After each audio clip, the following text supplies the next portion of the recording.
In this video, we're going to talk about the control center on your iPad and iPhone. The control center is a really handy feature that gives you quick access to lots of commonly used settings, features, controls, and apps.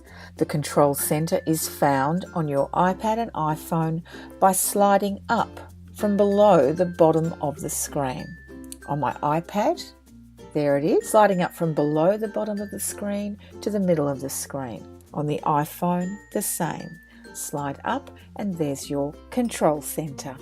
On your iPad, you'll notice that the control center is off to one side and over to the left of the control center. That's your task switcher, your multitasking screen. But we're going to focus on the control center through this video. So what we see in our command center are some different sections of what we call controls, those little icons that are indicating some sort of setting or feature. The first section of controls give you quick ways of turning on and off different connectivity settings for your iPad, for your iPhone. If you tap, say, the aeroplane circle in that first section, that will turn on your airplane mode. I can see on my phone I actually have airplane mode turned on. It's orange. On my iPad, airplane mode is not on. I can turn my Wi-Fi on and off from here.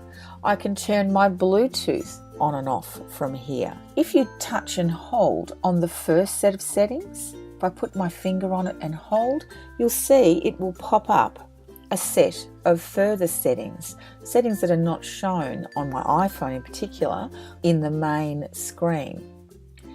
So you'll see there that on the iPhone, I only had 4 settings, but when I touched and held, I actually found that I had a couple of additional settings, the AirDrop and the personal hotspot settings. When I've drilled down into the set of settings for that first section and I want to get back, I tap outside that screen to go back. The next setting in the control center is the music setting, which lets me start my music, pause my music, jump to the next track, or choose where my music is going to be played. So if I touch and hold on that one, I'll see here, I'm showing my iPhone in particular in this case, you'll see here that I then have the option to choose where I want to play my music. So that's a bit of a hidden feature that you might not have discovered. So I actually have a HomePod, so I could actually choose to play my music to my HomePod, which is called Office, instead of to my iPhone at the top. In our next video, we'll continue this look at the control center.